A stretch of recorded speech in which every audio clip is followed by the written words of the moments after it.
Hello everyone, I Raman Kaushik. Today welcome you in my YouTube channel जिसका नाम है भौतिक विद्या। इस चैनल में आपको CBSE बोर्ड के प्रीवियस ईयर क्वेश्चन की सॉल्यूशंस देखने को मिलेंगे और कंसेप्ट की तरफ अप्रोच करने का जो मोड रहेगा वो रहेगा PYQs। तो जैसा कि हम सबको पता है कि क्लास 12th का जो फर्स्ट चैप्टर है फिजिक्स का, that is based upon electrostatic charges and other related terms. So मेरी वीडियो के थ्रू मैं जो क्वेश्चंस करवाऊंगा वो रहेंगे हमारे previous year questions. Previous year questions करने का जो फ़ायदा रहेगा वो ये रहेगा कि you will clear to the concepts and you will find कि आप लोग किस तरह से मतलब टाइम को यूटिलाइज कर सकते हो। प्रीवियस ईयर क्वेश्चंस का सबसे बड़ा बेनिफिट ये होता है। तो जैसे कि ये पहला चैप्टर है इलेक्ट्रोस्टैटिक चार्ज और other related term potentials and many more things. तो ये जो क्वेश्चन है ये 2025 का एक क्वेश्चन है और ये मैंने इसमें इसका सॉल्यूशन कराया है। तो देखिए, सबसे पहले तो इसकी स्टेटमेंट पढ़ते हैं कि ये क्या कहता है। इस क्वेश्चन में लिखा है a parallel plate capacitor with plate area A and plate separation D has a capacitance C naught. A slab of dielectric constant K having area A and thickness D by 4 is inserted in the capacitor parallel to the plates. Find the new value of its capacitance. चलिए, सबसे पहले तो हम ये जानते हैं कि question को की तरफ बढ़ने की हमारी अप्रोच क्या रहेगी। तो देखिए, क्वेश्चंस की तरफ बढ़ने की अप्रोच कुछ इस तरह से होगी। देखिए, सबसे पहले हमें देखना है कि इस क्वेश्चन के अंदर क्या कीवर्ड्स दी गए हैं। कीवर्ड्स का मतलब होता है कुछ मेन इंपॉर्टेंट हमारे पास वर्ड्स दिए होंगे जिनको हमें देखते हुए हमारे क्वेश्चन की तरफ अप्रोच करना है। जैसे कि मैं देखता हूँ कि यहाँ पे जो ये फर्स्ट क्वेश्चन है इसके अंदर पैरेलल प्लेट कैपेसिटर दिया हुआ है। तो पैरेलल प्लेट कैपेसिटर वर्ड समझते के साथ ही हमें सबसे पहले तो उसका जो मैथमेटिकल सिग्निफिकेंस है वो हमें याद आ जाना चाहिए। जैसे मैं कहूँ कि parallel plate capacitor in general way हम क्या लिखते हैं, that is given as a epsilon naught over D. ठीक है जी।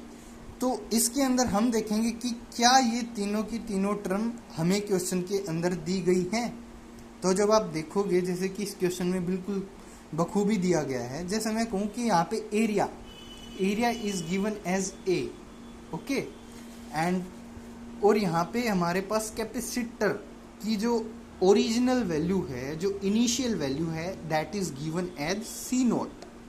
ओके, अब इस क्वेश्चन में आपसे ये पूछा गया है कि इसने एक थिकनेस का एक टर्म है मेरे पास पहले डी, कि कुछ थिकनेस एक स्लैब डाली, इसने कुछ थिकनेस की एक स्लैब डाली जिसकी थिकनेस इसने बोली है कि D/4 इसकी थिकनेस है, वो इसने इस पैरेलल प्लेट कैपेसिटर के अंदर डाल दी।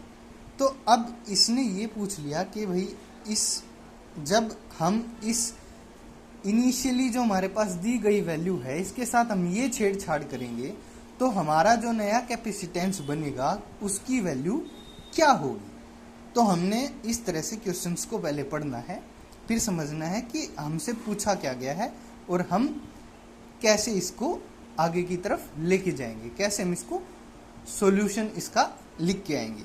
तो चलिए इसको लिखते हैं। और सबसे इम्पोर्टेंट बात जो बोर्ड के अंदर देखते हैं वो देखते हैं कि हमें मार्किंग का भी ध्यान रखना है कि कैसे तरीके से हम लिखें कि हमें हमारा जो है क्वेश्चन वो अटेम्प्ट हो जाए और हमें उतने नंबर मिल जाए।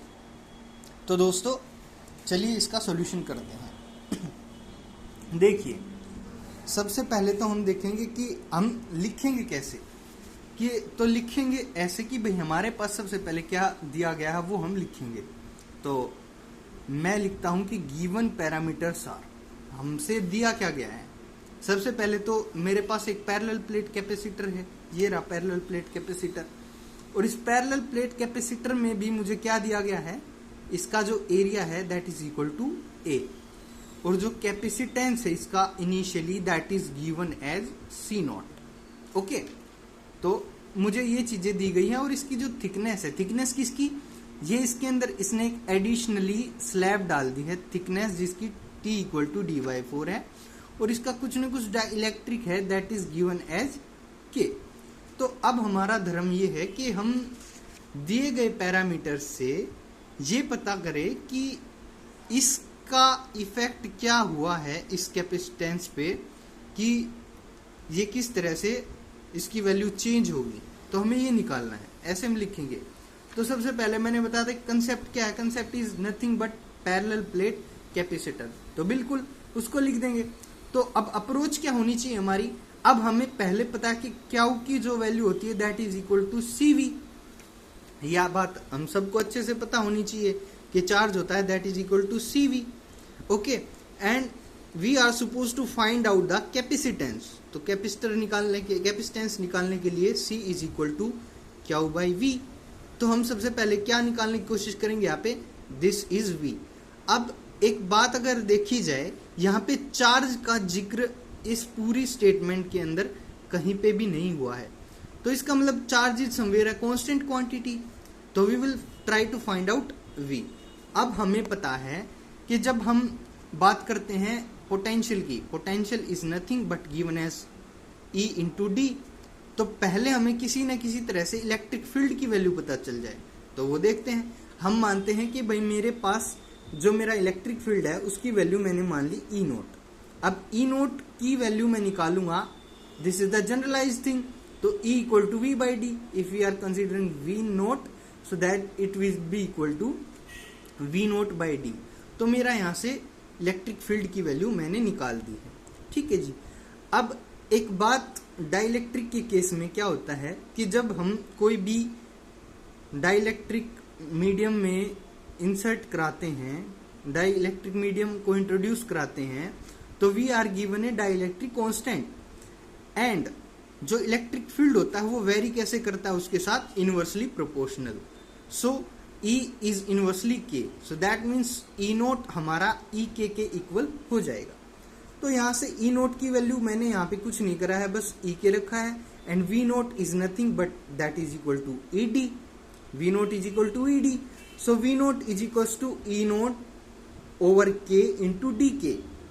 अब यहाँ पे जो मेरी थिकनेस है, थिकनेस यानी मैंने T मान रखा है, but we can replace it with D। So thickness जो मेरी दी गई है that is equal to D/4। So therefore मैं यहाँ पे इस पूरी की पूरी जो मेरी ये एक स्लैब है, स्लैब मैं दो पार्ट में डिवाइड कर लेता हूँ। जैसे कि मेरे पास थिकनेस दी गई है that is D/4, and I have to make it a complete value D। तो ये कब D होगी, there is another part that is 3D/4। तो हम इन दोनों के लिए बेसिकली क्या निकालेंगे, अलग अलग पोटेंशियल की वैल्यू निकालेंगे। अब पोटेंशियल की वैल्यू आने के बाद में हमारे पास क्या रह जाएगा, Q is equal to CV and C is equal to Q/V। तो इस तरह से मैं ये निकाल सकता हूँ।